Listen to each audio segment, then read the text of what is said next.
kasih, kami datang ke rumah-Mu dengan ucapan syukur. Kami datang ke rumah-Mu dengan sorak-sorai. Karena kami tahu Engkau terlebih menanti-nantikan setiap umat-Mu untuk berkumpul di rumah Tuhan. Di hari Sabat seperti ini Tuhan. Dan di rumah ini Tuhan, Engkau akan memberikan makanan kepada setiap umat-Mu yang datang. Dan pulang tidak akan sama lagi. Tuhan Yesus, berbicaralah, bersabdalah di dalam hati setiap umat-Mu Tuhan. Pakailah hamba-Mu ini menyampaikan isi hati-Mu. Sembunyikan hamba-Mu di balik salib-Mu. Hanya di dalam nama Tuhan Yesus, setiap orang yang haus dan lapar menerima firman Tuhan, boleh sama-sama katakan amin. Haleluya. Bapak Ibu sebelum duduk bisa katakan kepada kanan kirinya, ada sukacita surga di tempat ini. Silakan duduk jemaat yang dikasihi Tuhan. Saya bersukacita sekali pagi hari ini ada bersama dengan jemaat umum. Karena biasanya saya hari Sabtu bersama dengan anak-anak muda yang namanya Army of God. Dan saya merasakan sungguh sebuah spirit yang nggak beda ya, spirit yang familiar, jemaat yang datang dengan haus dan lapar, memuji menyembah Tuhan dengan apa adanya. Sepanjang hari ini saya membawa topik mencintai rumah Tuhan. Ya, sepanjang hari ini topik yang saya sampaikan adalah mencintai rumah Tuhan. Boleh saya tahu apakah ada di sini jemaat yang mencintai rumah Tuhan, yaitu mencintai gerejanya? Kalau itu adalah Anda boleh lambaikan tangan.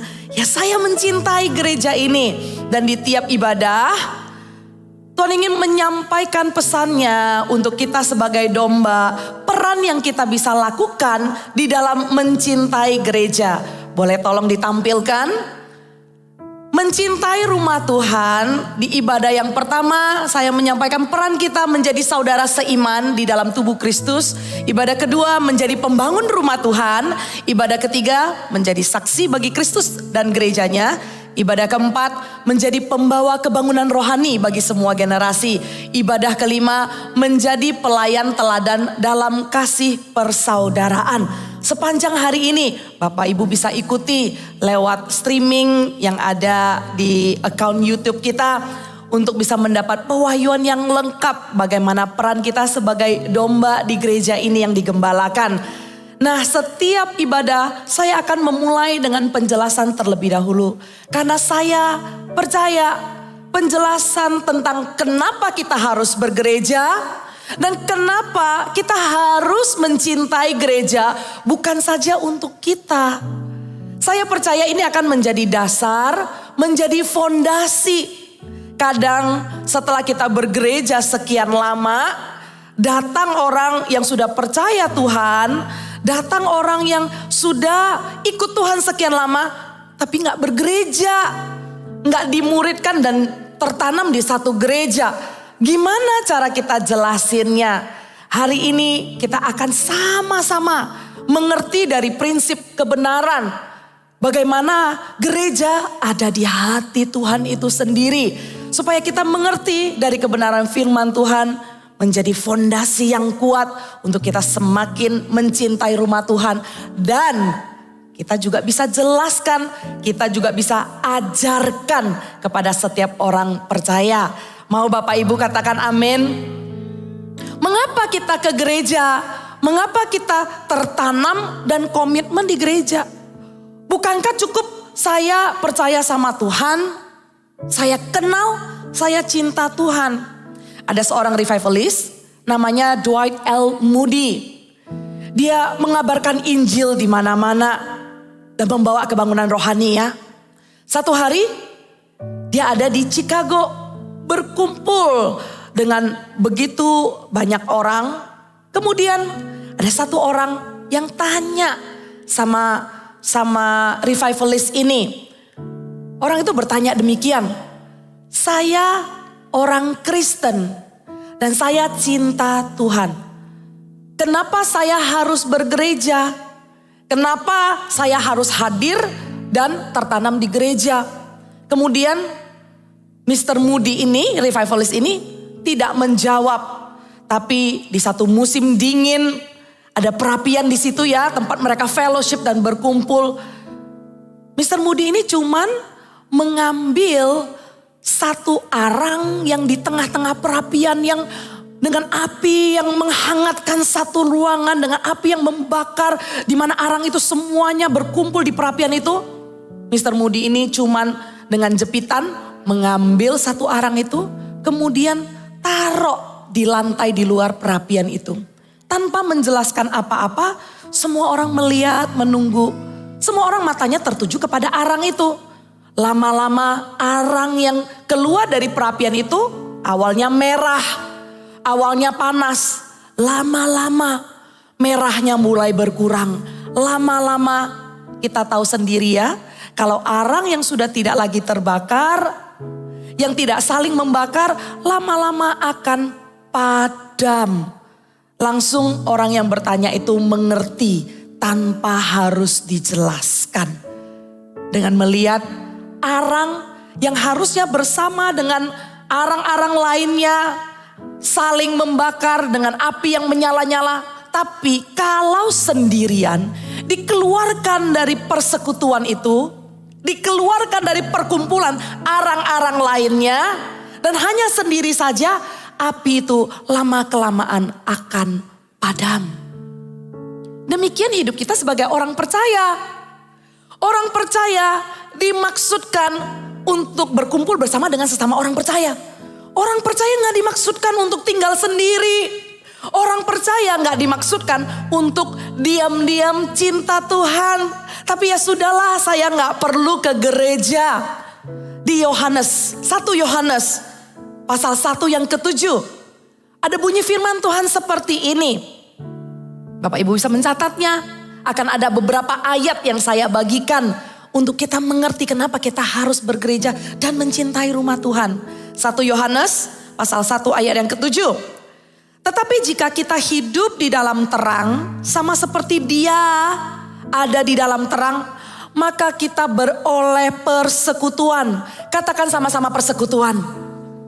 Sekali lagi Bapak Ibu, persekutuan. Kita beroleh persekutuan seorang dengan yang lain.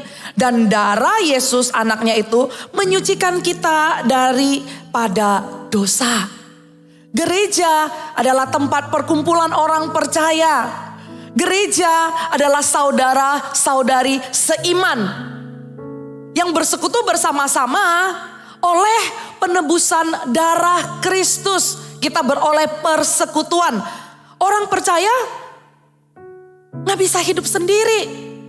Tapi ada keluarga rohani, yaitu saudara-saudari seiman, bergereja, berjemaat, bersama-sama di tempat ini. Kita bertumbuh. Kita perlu satu dengan yang lain. Dan di dalam gereja ini bukan saja orang percaya berkumpul. Gereja adalah tempat persekutuan orang percaya. Tempat perkumpulan orang percaya. Pertama-tama kita mengerti dahulu, di tempat inilah orang percaya berkumpul dan disitulah ada pelayanan orang kudus yang Tuhan sudah tetapkan untuk menjadi pengajar, untuk menjadi nabi, untuk menjadi rasul, untuk menjadi gembala. Dan Tuhan menetapkannya di gereja Bapak Ibu. Jadi bukan berarti setiap kali orang percaya berkumpul, bukan berarti setiap kali orang percaya mengadakan persekutuan, kemudian itu menjadi gereja. Enggak Bapak Ibu. Tapi gereja ada di hati Tuhan. Gereja adalah tempat yang begitu khusus untuk kita ada di dalamnya. Saya juga berbicara kepada jemaat yang dikasihi Tuhan yang menyaksikan lewat streaming. Kalau Anda belum bergereja, datanglah ke gereja terdekat. Gereja Mawar Sharon GMS ada di hampir semua kota-kota. Datang, kami nantikan, kami ingin berjumpa dengan langsung ya. Ada gembala di setiap kotanya. Tuhan menanti-nantikan umatnya berkumpul, tempat orang percaya dengan pelayanan orang-orang kudus yang sudah ditetapkan. Ada gembalanya.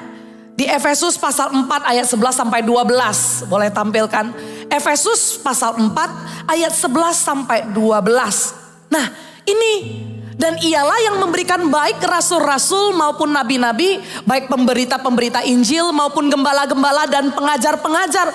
Oh, inilah pelayanan-pelayanan yang Tuhan tetapkan di gereja untuk memperlengkapi orang-orang kudus bagi pekerjaan pelayanan, bagi pembangunan tubuh Kristus. Di tubuh Kristus ini Tuhan percayakan panggilan-panggilan untuk menjadi gembala, nabi dan rasul di gereja. Gereja adalah tempat orang percaya dengan pelayanan-pelayanan yang sudah Tuhan tetapkan di dalam tubuh Kristus itu. Dan Tuhan bilang sama Petrus, Tuhan bilang begini pesannya, Petrus yang dulu namanya adalah Simon, kemudian dijadi menjadi Petrus, yang artinya adalah batu karang. Batu karang. Tuhan Yesus bilang sama Petrus begini, di Matius gak usah dibuka. Dan aku berkata kepadamu, engkau adalah Petrus. Namanya yang Simon berganti menjadi Petrus. Dan di atas batu karang ini aku akan mendirikan jemaatku. Dan alam maut tidak akan menguasainya. Tuhan Yesus waktu ngomong kepada Petrus, firman ini bahwa aku akan mendirikan jemaatku, alam maut tidak akan menguasainya. Tuhan Yesus sudah melihat jauh ke depan bahwa nanti setelah Tuhan Yesus mati di atas kayu salib, Petrus akan menjadi bapak gereja mula-mula. Benar Bapak Ibu? Kita tahu dimulai daripada kisah para rasul, sewaktu Petrus berdiri kepenuhan Roh Kudus, berkhotbah, kemudian menggembalakan jemaat-jemaat menjadi rasul, jemaat di kota-kota, dan menjadi Bapa gereja mula-mula. Jadi Tuhan Yesus tahu bahwa nanti akan ada gereja-gereja yang berdiri tempat orang percaya berkumpul. Dan Tuhan bilang begini, dan aku akan mendirikan jemaatku dan alam maut tidak akan menguasainya. Artinya apa? Gereja perlu berdiri karena sewaktu KKR diadakan, ya, sewaktu Injil diberitakan, sewaktu orang-orang diselamatkan. Bapak Ibu, mengertikah kita misi ini menjadi musuh kerajaan neraka? Mengertikah kita di dalam kita mengabarkan Injil dan kita mencari orang-orang yang terhilang untuk diselamatkan, mencari orang-orang untuk percaya kepada Yesus, kita sedang melawan arus. Dan pasti setan tidak akan tinggal diam. Apalagi di dunia yang sudah dikamiri dengan dosa, gak akan tinggal diam. Sebegitu berlomba-lombanya orang percaya untuk memenangkan jiwa-jiwa, sebegitu gerejanya melakukan amanat agung, begitu juga kejahatan dan kegelapan berlomba-lomba untuk menyesatkan satu domba, untuk menyesatkan satu generasi. Kalau Injil diberitakan, KKR diadakan, dan kemudian gak ada gereja yang menampung dan menggembalakan, bagaimana bisa mengalahkan alam maut? Benar? Kalau hanya ditebarkan jala, tapi kemudian tidak pernah memuridkan tuayan yang ditangkap, tidak ada gereja yang menampung, apa artinya alam maut tidak menguasainya? Bisa-bisa benar-benar domba yang terhilang ini di tengah serigala tanpa ada gereja, domba ini akan menjadi makanan empuk.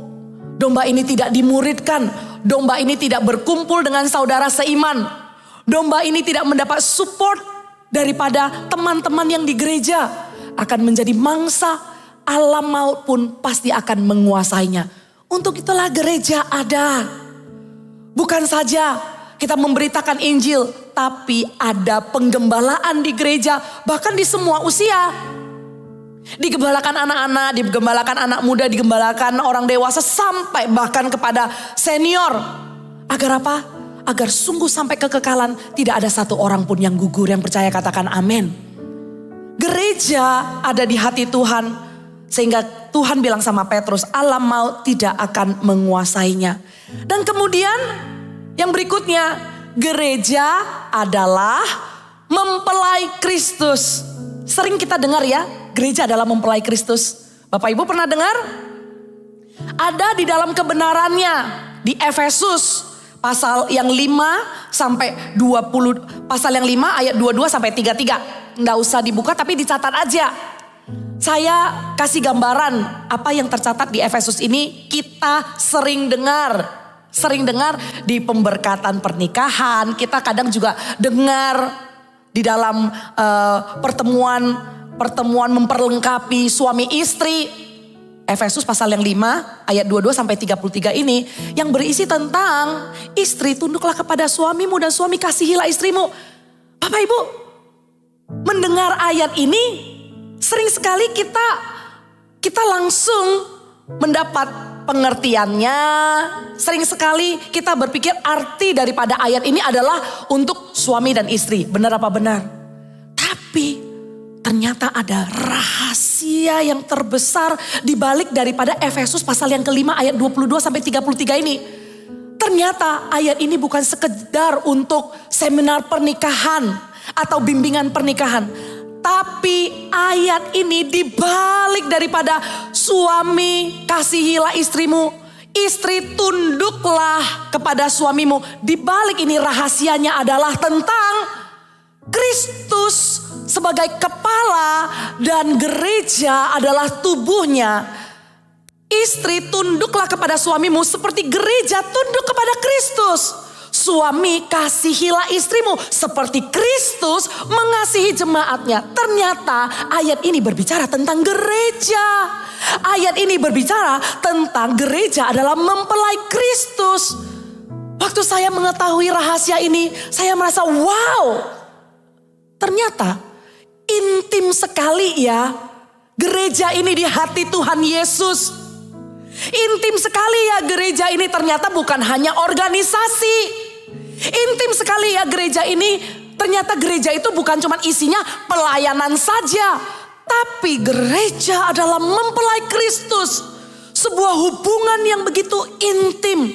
Gereja tunduk kepala-kepala yaitu Kristus. Dan Kristus mengasihi gereja seperti suami mengasihi istrinya. Suami istri justru meneladani dan belajar daripada konteks gereja ini. Nah Bapak Ibu, kalau ngomong hubungan yang begitu intim, gereja adalah mempelai Kristus, berarti kan Tuhan sangat mengasihinya ya. Tuhan sangat mengasihi gereja, mempelainya gitu loh. Pertanyaannya, kita mengasihi gereja enggak? Bukankah udah auto ya? Bukankah udah otomatis ya? Kalau kita mengasihi Tuhan, maka kita akan mengasihi apa yang Tuhan kasihi. Kalau gereja adalah mempelainya, Tuhan pasti mengasihinya sepenuh hati. Mana ada orang yang mengasihi pasangannya separuh hati? Gak ada kan, separuh napas, separuh jiwa gitu.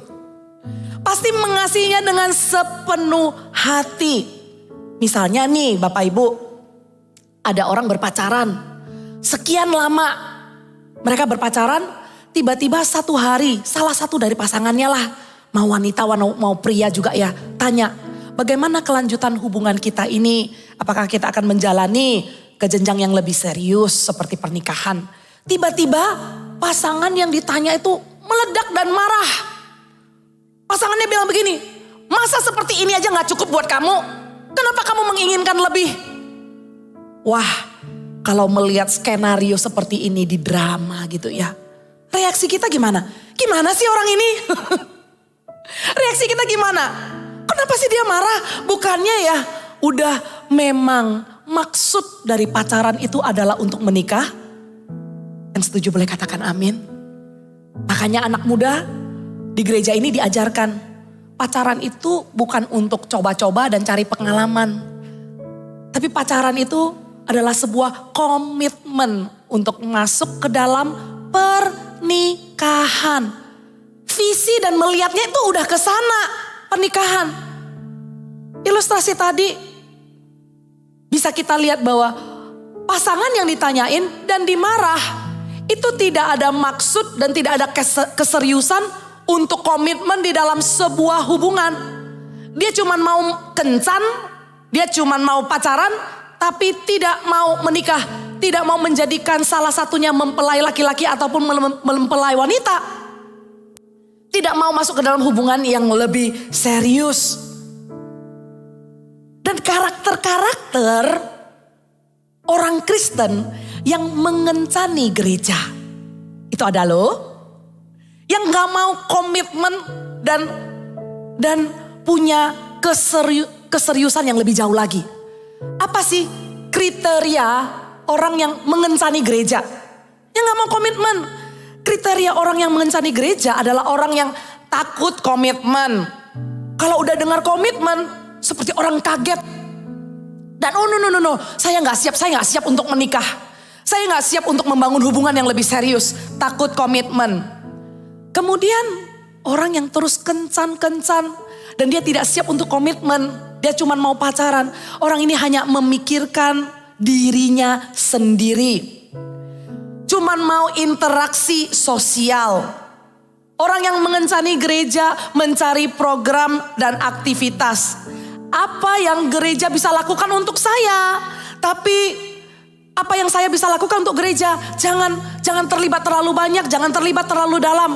Udah, saya datang ke gereja aja.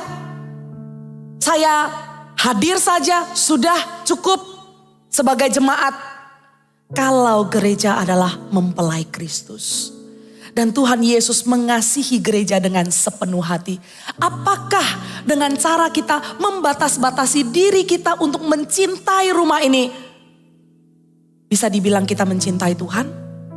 Kalau kita mencintai Tuhan, pasti kita akan mencintai dengan sepenuh hati tanpa menahan-nahan. Kita akan lihat bagaimana dari awal mula kita bergereja sampai hari ini. Bapak Ibu, kalau kita sudah ada di GMS, kira-kira 150 tahun begitu ya. Dan dari tahun pertama sampai tahun ke-100, kita masih di kursi yang sama. Datang di jam yang sama, puji Tuhan, haleluya. Tapi hati dan kobaran api itu tidak menyala-nyala untuk rumah Tuhan, untuk mencintai rumah Tuhan. Hari ini waktunya Tuhan menyampaikan isi hatinya lewat kebenaran firman Tuhan. Mengajak kita untuk tidak hanya menjadi jemaat biasa. Orang Kristen yang cuman berkumpul. Mengajarkan kita untuk tidak mengencani gereja. Tapi gereja adalah mempelai Kristus. Lebih lucunya, saya tahu ada orang yang sewaktu saya di Amerika gitu ya. Saya tahu ada orang yang lucu sekali pattern ya, polanya ke gereja hari Minggu. Dia sudah hitung jam dan menitnya. Dan pagi-pagi dia udah siap-siap ke gereja. Tapi bukan satu gereja Bapak Ibu. Dia tahu gereja A itu bagus praise and worship-nya. Dan dia tahu gereja B itu bagus pembicara, khotbahnya. Dia suka gitu loh. Ya, jadi dia hitung jaraknya dari A ke B. Ya, kemudian dia juga hitung menitnya untuk dia beli donat untuk perjalanan dari A ke B. Ya, jadi dia akan hadir di awal-awal untuk ikuti PAW-nya gereja ini. Setelah PAW gereja ini selesai ya, dia langsung tahu berapa menit dia punya, dia beli donat, dia beli kopi, langsung dia pindah ke gereja B untuk sampai sana duduk dengerin khotbah. Luar biasa. Ternyata ada loh Bapak Ibu. Juga buat yang menyaksikan lewat streaming. Shalom. Kalau ikuti ibadah jangan di skip PAW-nya ya. Ini yang ketawa nih. Kalau di rumah, ayo kita ikuti dari awal. Karena firman Tuhan ada bilang begini. Ku masuki gerbangnya dengan hati bersyukur. Halamannya dengan... ternyata banyak yang tahu lagu ini. Ku masuki gerbangnya. Mana bisa kita teleport gitu langsung masuk ke sini. Kita harus naik tangga, masuk dari awal, ikuti dari awal. Pujian dan penyembahan, ikuti bersekutu dengan saudara seiman. Ada di satu gereja, ikuti dari awal sampai akhir karena gereja adalah mempelai Kristus, katakan amin. Yang ketiga ini ya, gereja adalah pusat kehendak Allah bagi semua generasi. Wah, di gereja ini digembalakan dari bayi-bayi. kita bersuka cita waktu meeting, sewaktu kita bahas dengan para full timer di kantor, kita bilang begini, gereja kita semakin banyak stroller loh, puji Tuhan gitu ya. Dari yang tidak ada pelayanan stroller, tidak ada pelayanan itu loh, stroller itu apa sih? Ya stroller ya. Dari yang tidak ada pelayanan stroller, sekarang ada pelayanan stroller. Semua pelayanan berharga di mata Tuhan, amin. Orang yang pelayanan stroller itu melayani bayi-bayi loh. Mereka tuh melayani dari benih kebangunan rohani terkecil yang ada di gereja ini. Dilayani sampai Eagle Kids, sampai Army of God, sampai kepada orang dewasa, bahkan sampai kepada senior. Karena gereja adalah tempat terbaik untuk Tuhan curahkan isi hatinya. Amin Bapak Ibu. Di mana Tuhan punya visi mengerjakan pekerjaan kerajaan surga di muka bumi, lewat mana? Masa lewat perusahaan kereta api Bapak Ibu? Pasti dong lewat gereja. Lewat orang-orang kudus yang sudah ditetapkan pelayanannya. Suara Tuhan yang adalah gembala agung daripada gereja ini akan dinyatakan di gereja. Dan sukacitanya apa? Sewaktu itu dinyatakan, apalagi di GMS. Apa yang menjadi visi yang Tuhan serukan di GMS? Nggak berhenti di senior, nggak berhenti di family, nggak berhenti di AOG, terus sampai kepada Eagle Kids. Dan barusan ini, Bapak Ibu tahu, kalau di anak-anak kecil aja, mereka deklarasikan sebuah tagline, visi untuk gereja anak. Yang barusan bulan lalu ya, benar Kak Pau-Pau, barusan bulan lalu. Karena kenapa? Di dalam gereja ini mengadopsi kehendak Allah. Semua generasi turut melakukannya. Semua generasi turut bergerak melakukan kehendak Allah. Eagle Kids melaunching sebuah tagline. We are church builder. Berikan tepuk tangan untuk Tuhan. Haleluya. We are church builder. Mereka dari kecil, mereka mengatakan kita adalah church builder. Dan pastinya Eagle Kids akan mengajarkan. Anak-anak church builder bukan berarti kamu ambil batu bata terus bangun rumah. Bukan. Ambil semen kemudian bangun gereja. Bukan. Tapi mereka akan diajarkan sejak kecil. Bagaimana mereka menjadi anggota tubuh Kristus dan mengambil bagian untuk membangun rumah Tuhan. Anak-anak muda.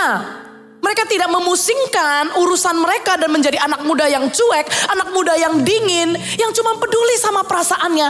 Tapi sejak muda, tagline-nya Army of God, building churches in our youth. Ini gak janjian loh.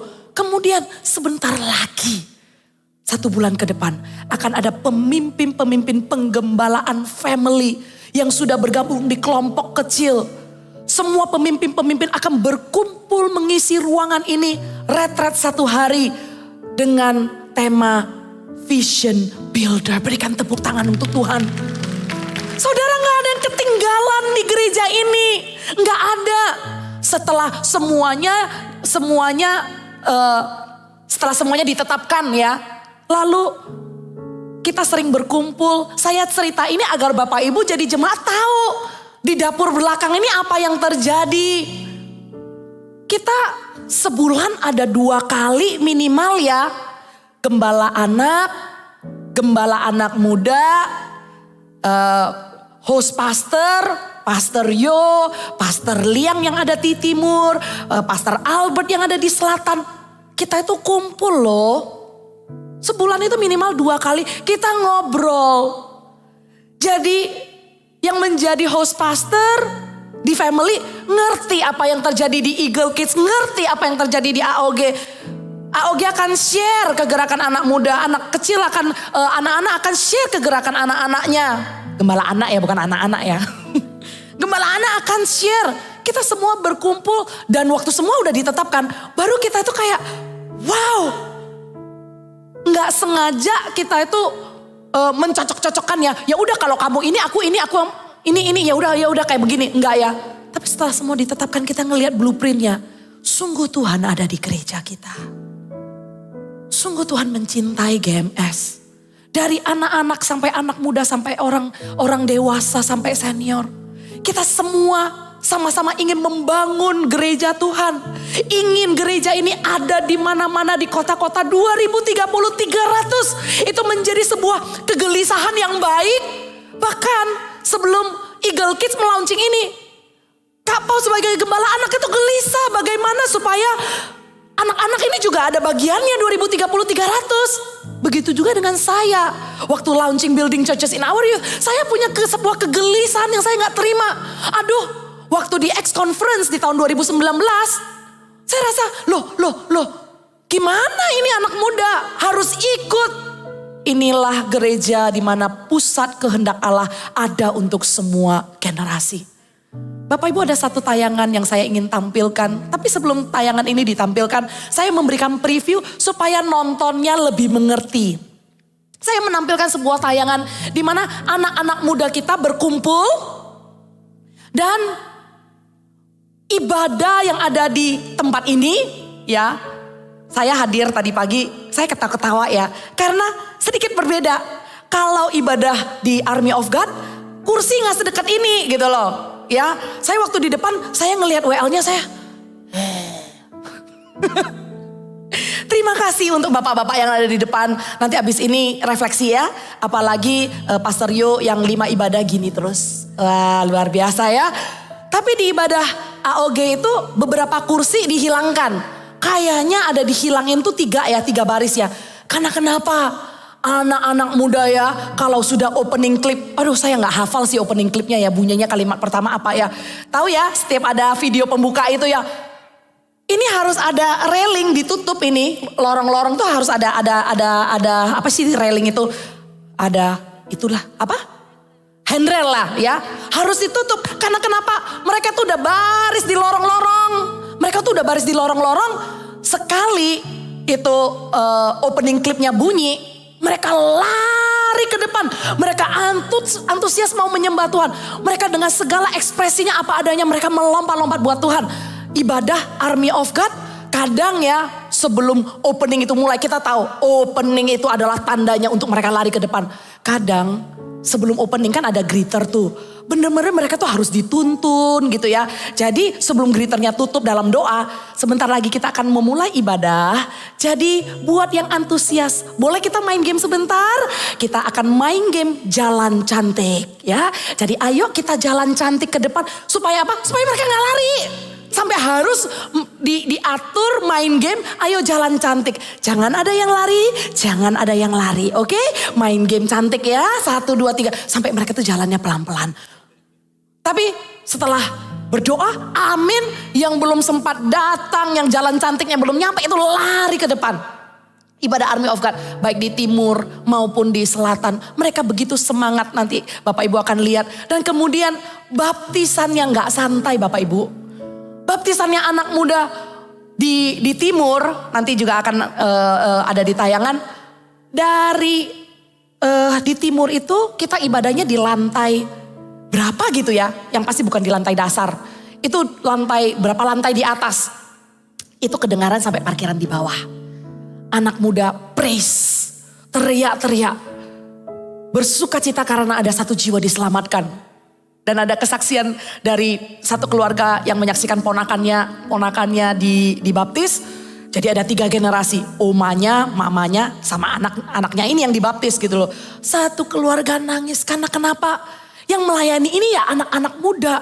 Mereka waktu melayani orang baptis, mereka kelilingi dengan hati yang bersuka cita. Dan mereka doakan dengan hati yang berkobar-kobar. Pokoknya mereka punya prinsip begini, sebelum temanku masuk ke dalam kolam baptis, aku gak tahu gimana caranya, dia harus baptisan Roh Kudus dulu. Jadi mereka itu kerumunin, keroyok, doain teman-temannya. Sampai omanya yang belum kenal Tuhan meneteskan air mata karena melihat, wah, anak-anak muda di gereja ini ya, mereka melayani Tuhan dengan berapi-api. Dan kemudian ada juga nanti behind the scene, gimana tim Praise and Worship Army of God, namanya Army of God Worship, syuting albumnya yang pertama. Dan nanti tanggal 7 Maret akan ada live recording album yang kedua. Berikan tepuk tangan buat Tuhan. kemarin sudah dibuka pengambilan tiket untuk bisa ikut live recordingnya. Saya ajak Bapak Ibu, kalau misalnya mau datang ke ibadah AOG atau mau ikut live recording, jangan bilang begini, nggak cocok lah itu kan untuk anak muda. Ayo coba sekali-sekali. Saya ya bersaksi ya, kalau saya, nah ini dia live recordingnya ya. Saya bersaksi ya, kalau saya datang di ibadah anak atau saya mengisi di ibadah senior, selalu saya itu pulang dengan bersukacita. Karena saya diberikan kesaksian, saya diberikan kesempatan untuk melihat Tuhan menyatakan isi hatinya untuk semua generasi. Semua generasi saya merasakan api yang sama. Dan juga di tayangan ini nanti akan melihat bagaimana anak-anak muda ada di kampus-kampus untuk memenangkan tanah perjanjian mereka. Kita katakan kampus mereka adalah promised land-nya mereka. Sekolah mereka adalah promised land-nya mereka. Dan tidak asing bulan 10 kemarin kalau melihat ada booth-booth sekolah-sekolah. Banyak sekali kampus-kampus yang ikut berpartisipasi, 12 kampus yang ada di Surabaya, major campus. Kita membekali anak-anak muda, bukan saja kampus itu hadir, tapi sebelum Bapak Ibu melihat booth-boothnya ada di luar dan tenda-tenda itu ada di luar, kita sudah mengadakan terlebih dahulu dengan memperlengkapi anak muda untuk mencari jurusan yang tepat. Untuk mengetahui mereka itu tepatnya ngambil apa. Kita perlengkapi anak muda itu. Dan ada kesaksian dari kampus-kampus yang berpartisipasi. Mereka katakan demikian. Di hari EduFair itu mereka bilang sama panitia kita, mereka bilang thank you ya untuk adakan ini. Saya sudah ikut exhibition, saya udah ikut pameran education di mana-mana, tapi ini adalah pameran pendidikan terbaik. Berikan kemuliaan untuk Tuhan. Gereja ini sungguh peduli dan melakukan EduFair ini bukan hanya oke digelar begitu aja, tapi kita pikirkan yang terbaik, semua detail-detailnya. Sehingga kampus itu memberikan sebuah komplimen bahwa ini adalah EduFair terbaik yang dia pernah hadiri. Ada tayangan yang saya sudah sediakan, silakan disaksikan dan pasti akan memberkati Anda.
Jagalah agar rohmu terus menyala-nyala dan layanilah Tuhan.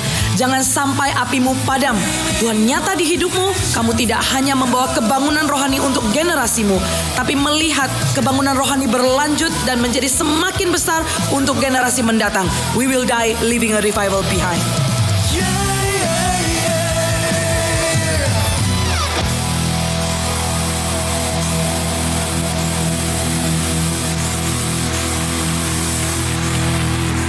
Haleluya, puji nama Tuhan. Akan ada kebangunan rohani yang jauh lebih besar akan terjadi di tahun ini. Sewaktu anak-anak muda berkumpul di satu konferensi yang kita adakan setiap tahun. Tapi ini bukan karena setiap tahun ada, tapi akan ada pengurapan baru. Akan ada mimpi dan penglihatan. Akan ada perjumpaan kepada setiap anak muda di Army of God Conference di bulan Maret, Bapak Ibu. Di bulan Maret tanggal 8 dan 9 Inilah Army of God Conference yang kita adakan setiap tahunnya. Dan tahun ini dengan tema mimpi dan penglihatan. Boleh tampilkan? Kalau di keluarga Bapak Ibu ada anak-anak muda atau saudara-saudara yang di usia SMP, SMA, kuliah, bahkan di bawah usia 30, pastikan mereka hadir di conference ini. Pastikan mereka ada di pusat kehendak Allah untuk menerima visi kerajaan surga bagi hidupnya. Masih dibuka pendaftarannya, tiket kira-kira sekarang saya nggak tahu sih ya, udah keisi berapa. Saya ngomong seperti ini, saya belum tanya dengan tim.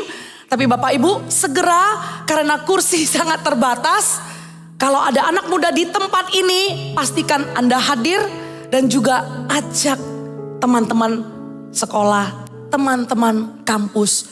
Minta hati Tuhan untuk menangkan anak muda, generasi angkatan muda di kota ini. Berikan kemuliaan buat Tuhan. Haleluya. Saya gak sabar. Saya sudah benar-benar gak sabar. Karena setiap conference ada kesaksian hidup anak yang diubahkan 180 derajat. Hidup anak yang tahu bahwa dia bukan cuma hidup untuk mimpinya saja. Tapi bagaimana dia juga menyerahkan mimpinya kepada kerajaan surga. Dan melakukan apa yang Tuhan cintai di gereja ini. Amin. Dan untuk ibadah ini saya ingin Bapak Ibu membawa pulang isi hati Tuhan. Kalau kita adalah domba yang mencintai gereja dan rumah Tuhan, peran kita apa? Peran kita sebagai domba yang tadi sudah mengerti kan, gereja adalah tempat perkumpulan orang percaya. Kalau aku orang percaya, aku harus ada dan tidak menjauhi persekutuan. Gereja adalah mempelai Kristus, di gereja juga adalah pusat kehendak Allah bagi semua generasi. Peran yang saya sampaikan untuk ibadah pertama ini adalah menjadi saudara seiman di dalam tubuh Kristus. Kalau kita sudah ada di gereja, kita adalah saudara seiman. Kita adalah keluarga. Bagaimana caranya kita hidup berdampingan. Ya, cara hidup berdampingan ini ada 3 caranya di Roma 12 ayat 9 sampai 12. 3 cara ini adalah langkah-langkah aplikatif yang kita bisa bawa pulang sebagai orang Kristen yang hidup berdampingan. Roma 12 ayat yang ke-9 sampai ke-12. Saya bacakan, hendaklah kasih itu jangan pura-pura, jauhilah yang jahat dan lakukanlah yang baik. Hendaklah kamu saling mengasihi sebagai saudara dan saling mendahului dalam memberi hormat. Janganlah hendaknya kerajinanmu kendor, biarlah rohmu menyala-nyala dan layanilah Tuhan. Bersukacitalah dalam pengharapan, sabarlah dalam kesesakan dan bertekunlah dalam doa. Yang pertama, sebagai saudara seiman yang hidup berdampingan, coba lihat dulu kanan kirinya. Boleh dilihat kanan kirinya?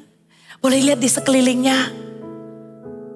Kita adalah keluarga ibadah jam 7. Kemungkinan besar yang berkumpul setiap minggu adalah mirip-mirip orangnya.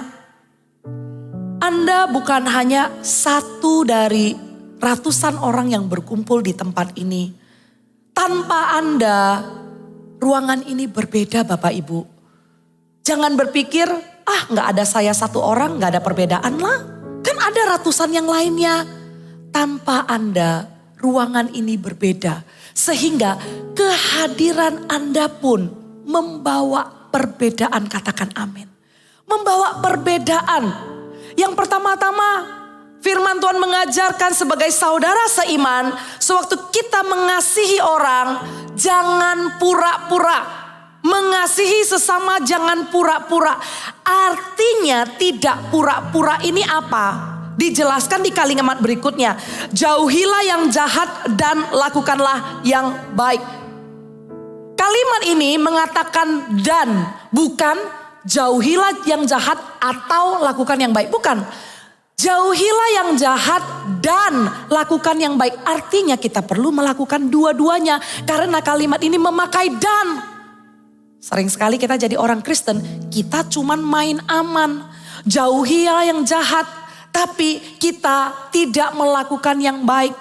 Firman Tuhan mau kita lakukan dua-duanya. bukan saja menjauhi yang jahat, tapi kita juga perlu melakukan yang baik. Yang baik itu apa? Yang baik dan tidak pura-pura itu apa? Baik itu bukan cuma sekedar nice.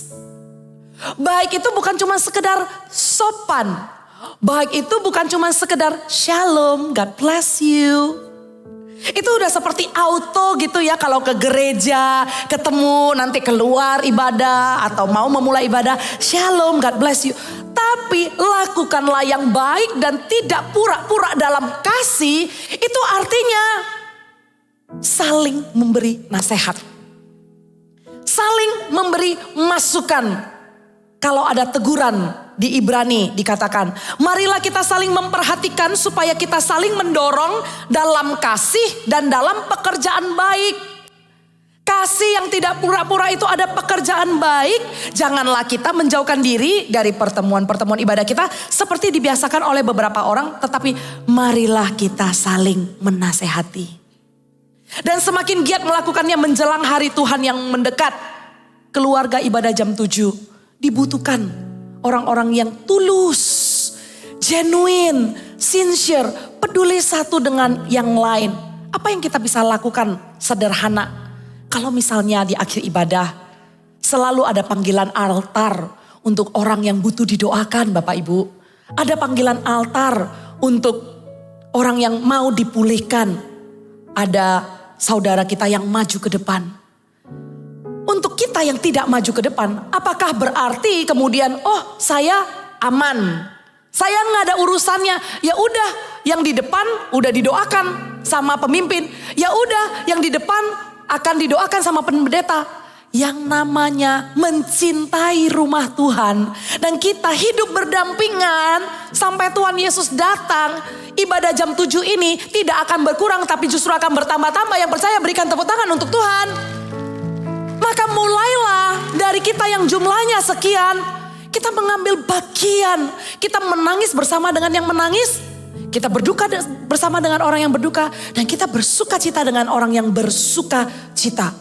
Kita sama-sama bersuka cita kalau lagi mendoakan pemimpin kelompok sel yang baru diangkat, kita doakan. Kita juga turut merasakan kepedihan orang-orang yang butuh pemulihan. Mencintai rumah Tuhan adalah sebuah beban untuk kita juga peduli, saling menasehati orang kanan kiri kita. Jangan pura-pura.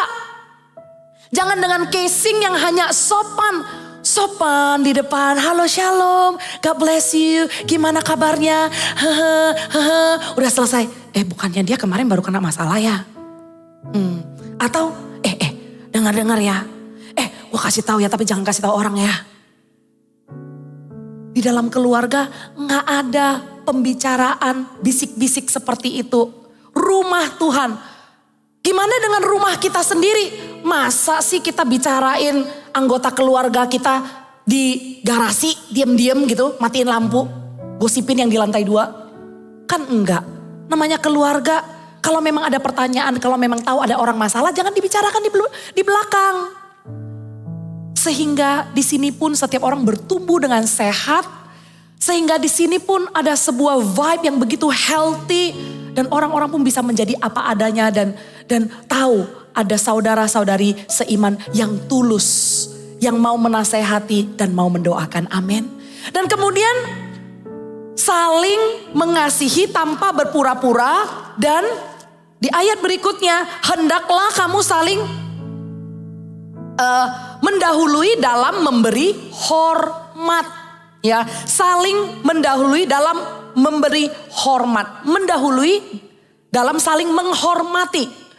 Hormatnya versi dunia berbeda dengan hormatnya prinsip kebenaran. Berbeda. Hormatnya versi dunia adalah kalau kamu sudah bisa membuktikan kamu tuh mencapai sesuatu. Hormatnya versi dunia adalah kamu akan mendapatkan hormat kalau kamu di status dan posisi yang lebih tinggi. Baru kamu saya hormati.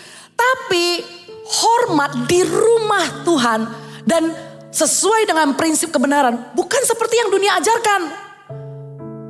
Dunia dan budaya di sekeliling kita sudah mengajarkan kita dan orang-orang sudah terbiasa hanya menghormati orang yang punya posisi, hanya menghormati orang yang punya koneksi, hanya menghormati dan menganggap orang yang punya power, punya kuasa. Tapi kalau gak punya kuasa, gak punya pencapaian, gak punya posisi, gak punya koneksi, dianggap sebelah mata. Orang yang mencintai rumah Tuhan dan mencintai mempelai Kristus akan saling menghormati, dan bukan cuma saling menghormati, tapi berlomba-lomba mendahului saling menghormati, karena kita melihat orang itu bukan dengan kacamata manusia. Kita melihat orang sesuai dengan nilai yang Tuhan berikan dalam hidup orang itu, sesuai dengan gambar dan rupa yang diciptakan, sesuai dengan gambar rupa Allah. Sehingga sewaktu saya melihat jemaat, sewaktu saya melihat anak kecil, sewaktu saya melihat orang muda, saya bukan melihat dia sekarang, anak muda yang masih galau, anak muda yang masih belum berpengalaman, yang harus diuji. Saya tidak melihat itu, tapi saya melihat bagaimana Tuhan punya maksud, Tuhan punya rancangan dalam kehidupan mereka. Dan saya hargai mereka, saya hormati mereka. Dengan kanan kiri kita juga. Bukan saja mengasihi, tapi menghormati sesuai dengan standar kacamata Allah. Bahwa mereka adalah ciptaan yang mulia. Halo, amin. Dengan orang-orang juga kalau kita adalah menjadi saksi Kristus. Dengan kita waktu makan di restoran. Dengan orang yang melayani kita. Menghormati sederhana Bapak Ibu. Selalu berpikir kita tuh ada di posisi bawah. Taruhlah diri kita itu di posisi bawah. Tapi detik kita mulai menyadari kita itu posisinya ada di atas seseorang. Di mana kita mulai menikmati perasaan aku ada di atas seseorang. Disitulah kita tidak bisa melakukan firman ini. Yaitu mendahului, saling mendahului di dalam menghormati. Sampai kapanpun. Posisi terbawah. Posisi tersungkur berlutut di hadapan Tuhan adalah posisi yang terindah. Tuhan Yesus sendiri aja tidak menganggap dirinya setara dengan Allah. Mengambil rupa seorang hamba. Dan turun menjadi manusia. Siapa kita yang dari ke waktu yang hanya karena ada 1-2 pencapaian, ada 1-2 koneksi, kemudian kita merasa, oh aku lebih tinggi daripada dia. Mari kita saling mendahului dalam menghormati. Dan yang terakhir dikatakan, janganlah hendaknya kerajinanmu kendor. Di dalam hidup berdampingan, layanilah satu dengan lain dengan rajin. Layani dengan kerajinan yang tidak kendor. Kenapa kerajinan bisa kendor? Dijawab di ayat selanjutnya. Hendaklah kerajinanmu jangan kendor, biarlah rohmu menyala-nyala dan layanilah Tuhan. Bersukacitalah dalam pengharapan, sabarlah dalam kesesakan, dan bertekunlah dalam doa. Orang yang kerajinannya kendor karena dia tidak bersukacita lagi dalam pengharapan, tapi dia cuma bersukacita kepada hasil. Dia cuma bersukacita kepada result. Rejoice in result, not rejoice in process. Dia cuma bersukacita atas hasil, tapi dia tidak bersukacita di dalam proses dan tidak menemukan pengharapan. Makanya orang yang awalnya apinya berkobar-kobar, menyala-nyala, jadi padam. Karena kenapa? Dia tidak bersukacita di dalam proses. Awalnya semangat, di tengah-tengah jadi malas.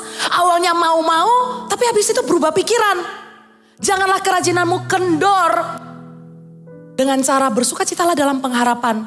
Kemudian sabar dalam kesesakan. Orang yang gak bisa rajin dan rohnya gak bisa menyala-nyala karena dia gak sabar. Ada tantangan, dia gak sabar. Ada masalah, dia tinggalkan Tuhan. Sabarlah di dalam kesesakan dan bertekunlah dalam doa. Orang yang sabar dalam kesesakan dan orang yang bertekun di dalam doa, orang itu pasti rohnya akan menyala-nyala dan kerajinannya tidak pernah kendor. Amin Bapak Ibu. Mari kita sama-sama hidup berdampingan saudara seiman, mencintai rumah Tuhan. Dengan yang pertama, mengasihi sesama tanpa berpura-pura. Yang kedua, mendahului dalam saling menghormati. Ketiga, melayani dengan kerajinan yang tidak kendor. Mari kita sama-sama bangkit berdiri.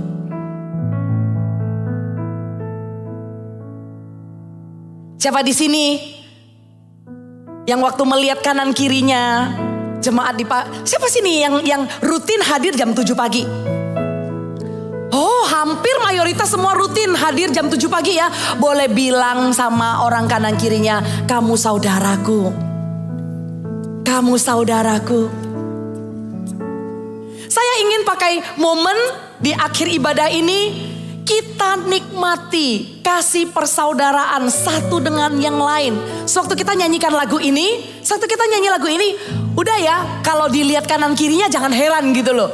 Tapi saya ingin Anda coba ambil satu momen, waktu kita nyanyikan lagu ini, resapi lagu ini, dan sedikit tola-tole gak apa-apa. Coba lihat sekelilingmu, betapa engkau tuh tidak sendiri. Bapak Ibu, orang percaya selalu ada keluarga rohani. Anda tidak pernah sendiri. Kalau Anda datang ke tempat ini hari ini dengan beban, letih, lesu, atau Anda melewati hari-hari Senin sampai Sabtu kemarin merasa tidak ada yang mengerti saudara. Iya sih, sekarang pun Anda berdiri di gereja ini, ada di tempat di mana Anda berada. Orang kanan kiri tidak tahu masalah Anda, tapi Anda tidak sendiri Bapak Ibu. Gereja ini mendoakan Anda. Saya berdoa pulang dari tempat ini Anda akan membawa sukacita. Anda akan bersukacita di dalam pengharapan. Tuhan akan memberikan kekuatan untuk Anda sabar di dalam kesesakan. Dan berdoalah, pasti ada jawaban. Berikan tepuk tangan untuk Tuhan. Kita akan nyanyikan lagu ini dengan sukacita. Dan waktu nyanyikan lagu ini, lihat kanan kiri Anda. Anda sedang berkumpul dengan saudara-saudari seiman. Come on Rio.